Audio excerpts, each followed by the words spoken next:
Okay, today we're going to be talking about adding and subtracting with regrouping. What I'm doing right now is I'm going to show you a model of this problem, this equation right here. So 15 plus 9. Um, First thing we need to talk about is a place value system because that's very important. So when we're talking about 15 and 9, this column is our ones column. And this column is our tens column. Okay, so there are two digits in 15. There is one digit that is in the tens column and one digit that is in the ones column. In 9, there is only one digit in the ones column.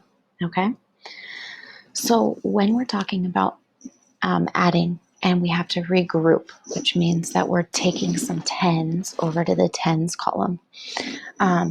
What that means, I'm going to show you in this graphic. Okay, so in our ones column right now, because we always start on the right-hand side, we have 9 by these unit cubes, and then we have 5, which is the visual representation of what we have in the ones column here. Okay, so now we're going to start adding. So we have 9, 10, 11, 12, 13, 14. 14, but I can't write 14 down here in the ones column because that doesn't make sense. You only have one digit that's allowed to go in the ones column. So if we look at 14, okay, we have two digits, which means this is the ones column and this is the tens column, okay? So because we have a 4 in the ones column, we write the 4 here. But what do we do with the tens column? What do we do with that 10? We're actually going to regroup that and we're going to carry it over to our tens column. Okay, so we're going to take 10 of these unit cubes. So we have 9, 10. We're going to move those and carry those over here to our tens column. Okay, so now we have, if we're talking about our place value system, remember, just like here. So we have a 4 here. So we have 4 in the ones column. And now we need to figure out how many tens we have in the tens column. So if we're looking at this, we have 3, sorry, I'm messing them up, 3, 6, 9, 10, 3, 6, 9, 10. And if we count by tens 2 times, that's 10, 20.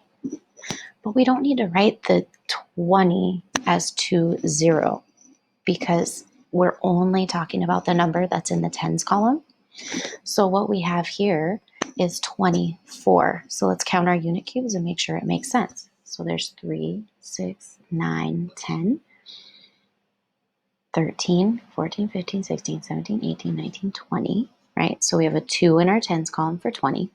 And then we have 1, 2, 3, 4 in our ones column, 24. Okay. Now, if we go back over here to the standard algorithm, which is the equation, right? What we'll do is we'll start with 9 and we're going to count on 5 times. So we have 9, 10, 11, 12, 13, 14. Okay. So we wrote the 4 here and we carry the 1, the 10, right? And now we add our tens columns together. 1 plus 1 is 2. So with this visual representation, you can see that by moving the unit cubes over and carrying them over to the tens column and regrouping, that's why we have an answer of 24. But we also have an answer of 24 over here on our standard algorithm as well.